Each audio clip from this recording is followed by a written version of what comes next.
Assalamu alaikum kids, once again welcome back to online class of science.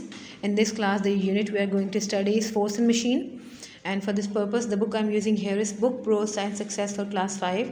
So now let's move on to contents and see what we have to study today kids. This is contents kids, और contents में जो unit आज हम शुरू करने वाले हैं that is unit number 4 the physical world and chapter number 10 force and machines. This is on page number 87 to 97. So let's move on to that. Page 87 unit number 4 the physical world chapter 10 force and machine. इस unit में हम किन चीज़ों के बारे में पढ़ेंगे? Force के बारे में, एनर्जी और सिंपल मशीन्स के बारे में. We perform many actions daily that involve push और pull. For example pushing a cart, pushing a door और pulling a chair are actions that needs push और पुल. हम अपनी ज़िंदगी में बहुत सारे एक्शंस कर रहे होते हैं ऐसे जिनमें पुश और पुल का जो है वो एक्शन यूज़ हो रहा होता है. जैसे कि आपने कार्ट पुश किया या फिर आपने एक डोर को पुश किया या चेयर पुल किया आपने, तो ये सारे जो एक्टिविटीज़ हैं इनमें आपको फोर्स की ज़रूरत पड़ती है. तो यहाँ एक्टिविटी टाइम में आपके पास एक एक्टिविटी आपके लिए जिसमें आपने बताना है कि पुश और पुल में जो रिजल्ट्स हैं वो क्या होते हैं. पुश और pull helps to change the shape of an object. Push और पुल से किसी चीज़ की शेप भी बदल सकते हैं आप. इसके अलावा पुश और pull helps to change the direction of a moving object.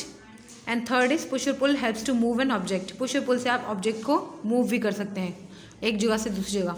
तो ये तीनों जो है आपके फोर्स में के एक्शंस हैं जिनमें शेप, डायरेक्शन और मूवमेंट चेंज हो है. फोर्स, इन तीनों चीज़ों में आपने देखा कि फोर्स अप्लाई हुई है. अब फोर्स है क्या बेसिकली? आप पुश और pull on an object is called force. किसी चीज़ पर पुश या पुल आप लगा रहे हैं तो उसे हम क्या कहेंगे? फोर्स कहेंगे. A boy pulling a toy car, a boy pushing the pedals of the bicycle, and a lady drawing water from a well, for example, in which force is applied on objects. ये सारी चीज़ें क्या हैं? इन सारे आपके कामों में जो है वो फोर्स अप्लाई होती है. ये सारे एक्शंस आपके इस पुल और पुश के हैं. तो ऐसे आपके काम जिनमें आप पुश और पुल कर रहे हो that is called force. Effects of forces के बारे में बात करेंगे कि जब हम किसी चीज़ पर फोर्स अप्लाई करते हैं तो क्या उसके असरात होते हैं. A force can move a stationary object. Force जो है वो किसी स्टिल ऑब्जेक्ट को मूव कर सकती है. Force can also make a moving object move faster. Force की मदद से आप किसी मूविंग ऑब्जेक्ट को ज़्यादा फास्ट मूव करने पर भी मदद कर सकते हैं. When applied in the direction in which the object is moving. लेकिन कब? तब जब एक ऑब्जेक्ट से सीधे डायरेक्शन में मूव करिए तो आप उसी डायरेक्शन में उसे फोर्स अप्लाई करें, ना कि ऑपोजिट डायरेक्शन में. अगर आप ऑपोजिट डायरेक्शन में फोर्स अप्लाई करेंगे तो उसकी जो स्पीड है या उसकी जो मूवमेंट है वो फास्ट या स्लो जो है वो अप एंड डाउन हो सकती है. इसके अलावा force can stop moving object. Force जो है वो स्टॉप भी कर सकती है किसी मूविंग ऑब्जेक्ट को. अब force can slow down moving object. Force slow down भी कर सकती है किसी भी मूविंग ऑब्जेक्ट को when applied in the opposite direction to which the object is moving. यही बात जो मैंने अभी आपको बताई कि स्लो डाउन कैसे होगा. आप फिर उसकी ऑपोजिट डायरेक्शन में उसे मूव करना शुरू कर दें जिसमें अप्लाई की जा रही है. जैसे यहाँ पर ये फोर्स अप्लाई कर रहे हैं. Force can move a stationary ball. इसको आप जब पुश कर रहे हैं तो ये फोर्स कुव्वत की मदद से, आपकी फोर्स की मदद से जो है वो आगे की तरफ जा रही है. और यहाँ force can stop a moving ball. यहाँ आप जैसे ही कैच करेंगे तो ये मूविंग बॉल जो है वो स्टॉप हो जाएगी. अ force can change the direction of a moving object. Force direction change कर सकती है. जैसे बॉल आपकी तरफ आई, यहाँ पर अभी आपने देखा कि बॉल अगर इनके डायरेक्शन में राइट साइड पे तरफ आई होगी तो इन्होंने इसे हिट करके जो बॉल की डायरेक्शन है वो चेंज होकर लेफ्ट साइड की तरफ मूव कर गई है. Force can change the shape of an object. यहाँ पर देखें आप, एक जो force can change the shape of clay. अब मिट्टी को जो है वो शेप देकर एक बाउल की सूरत में या ग्लास की सूरत में या किसी भी पॉट की सूरत में बनाया जा रहा है. तो यहाँ पर क्या हो रहा है? फोर्स की मदद से जो चीज़ है उसकी शेप बदल रही है. Now we will talk about types of forces. कुव्वत की कितनी इकसाम होती हैं? There are many types of forces. Let us read about them. Gravitational force और ग्रेविटी. ग्रेविटेशनल फोर्स जो हमारी कशिश शकल है ज़मीन की, उसके बारे में हम बात करेंगे. ये भी एक फोर्स ही है. The force that attracts object to the centre of the earth is called gravitational force of gravity. ऐसी फोर्स जो कि चीज़ों को सेंटर ऑफ द अर्थ की तरफ खींचती है, उसकी तरफ अट्रैक्ट करती है, उसे हम कहते हैं ग्रेविटी, या उर्दू में कशिश शकल आप कह सकते हैं. Gravity the force that makes things fall to the ground. ये ग्रेविटी ही है जिसकी वजह से जब चीज़ें गिरती हैं तो वो सीधा ग्राउंड की तरफ गिरती हैं, मतलब ज़मीन की तरफ आती हैं. जैसे ये एप्पल गिरता हुआ यहाँ पर ट्री में दिखाया जा रहा है, तो ये कहाँ गिरेगा? ये सीधा ज़मीन पर आकर गिरेगा. When an apple falls from a tree, it falls towards the ground. When you throw a ball in the sky, it also falls to the ground after going up to some height. जैसे आपने ball को throw किया sky में तो वो कुछ ऊपर तक जाएगी. आपकी फोर्स जितनी होगी उसके अकॉर्डिंगली वो जो है वो फासला तय करेगी. उसके बाद वो वापस ज़मीन की तरफ आएगी. क्यों? ज़मीन के ग्रेविटेशनल फोर्स की वजह से. This is second type of force, magnetic force और मैग्नेटिज्म, जिसे हमें मकनातीसी कुव्वत कहते हैं. The force by which magnet push और पुल्स आयरन ऑब्जेक्ट्स और to another magnet is called magnetic force.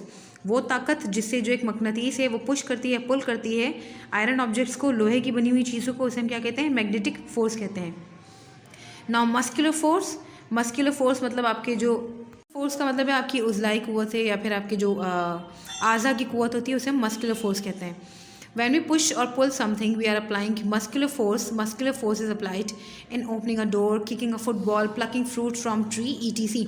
Muscular force हमारी काफ़ी चीज़ों में यूज़ हो रही होती है, जैसे हम हाथों से दरवाज़ा खोलते हैं या बंद करते हैं, या किक मारते हैं फुटबॉल को, या फ्रूट तोड़ते हैं ट्री पर से। तो ये सारी हमारी मस्कुलर फोर्स की मदद से जो है हमें चीज़ें मिल रही होती हैं या ये पुश एंड पुल हो रहा होता है।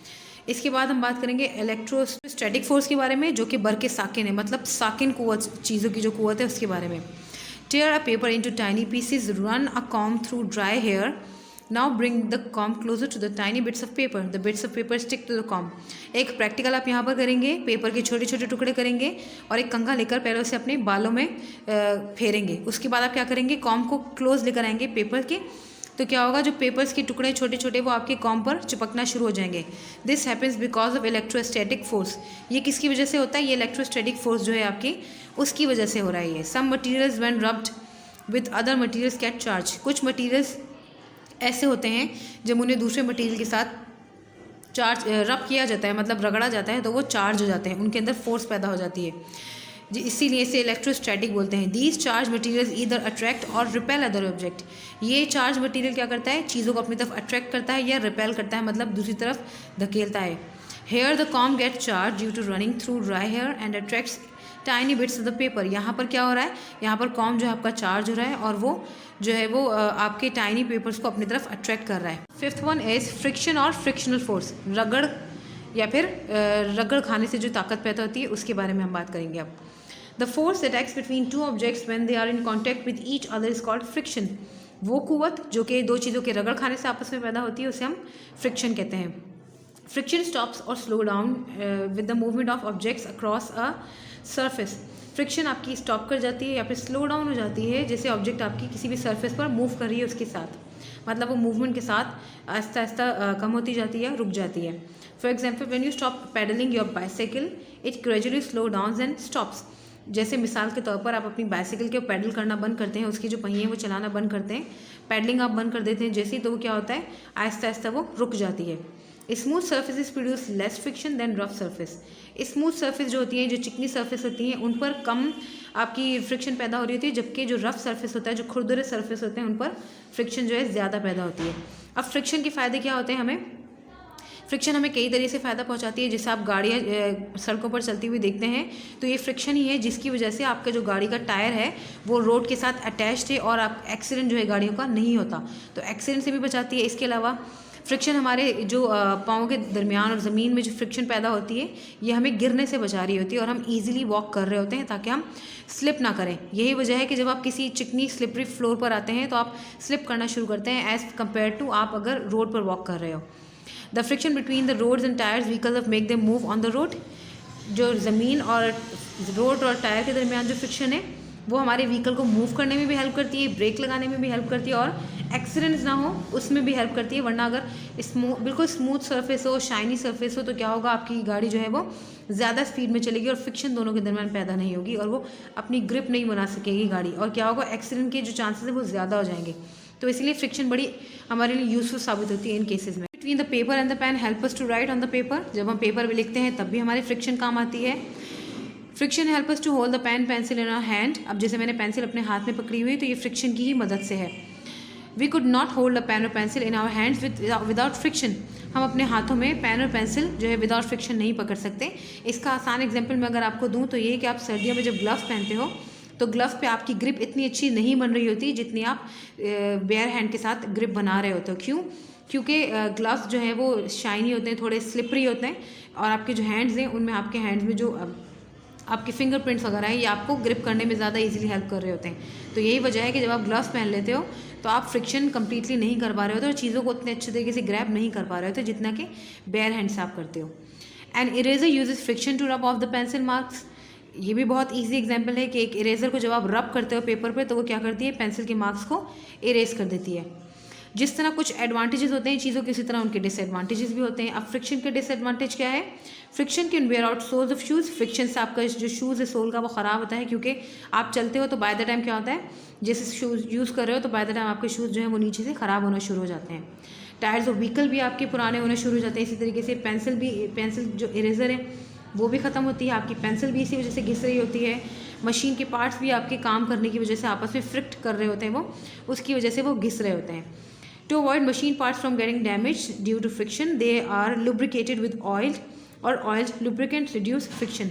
तो मशीन्स के पार्ट को आपस में वो जो फ्रिक्शन पैदा हो रही होती है उससे बचाने के लिए क्या करते हैं, उन्हें लुब्रिकेट किया जाता है या ऑयल किया जाता है। लुब्रिकेट मतलब जैसे ग्रीस वगैरह अप्लाई की जाती है या ऑयलिंग की जाती है प्रॉपर उनकी, ताकि उनके दरमियान फ्रिक्शन पैदा ना हो और वो जो है काम करना ना छोड़ दें या वो बिल्कुल जैम ना हो जाए। Friction makes it difficult to slide heavy loads across the floor. Friction की वजह से आप ज़्यादा हैवी लोड जो है वो ज़मीन पर घसीट नहीं सकते, वो ज़मीन पर ज़्यादा जो है ग्रिप अच्छी बना लेगा अपनी और मूव नहीं करेगा आगे। इसी वजह से स्लोप्स यूज़ किए जाते हैं। Rubbing of two surfaces together generates heat due to friction. Rub your palms together to feel the heat generated due to friction. Heat produced due to friction can cause the machine to damage. अब जब दो चीज़ें आपस में रगड़ खा रही हैं तो वहाँ पर हीट पैदा होती है, एनर्जी पैदा होती है। अब उस एनर्जी पैदा होने की वजह से क्या होगा, चीज़ों को डैमेज भी हो सकता है। जैसे अगर आप सर्दियों में अपने हाथ आपस में रगड़ते हो तो आपके हाथ जो है वो गर्म होते हैं फ्रिक्शन की वजह से, तो उससे तो आपको नुकसान नहीं पहुंच रहा। लेकिन जब मशीनरी आपस में आपकी फ्रिक्ट कर रही है तो उसकी वजह से मशीन जो है वो डैमेज होती है बाय द टाइम। तो उस मशीन आपकी डैमेज होने की वजह से फिर ज़्यादा जल्दी जो है वो काम करना छोड़ देती हैं।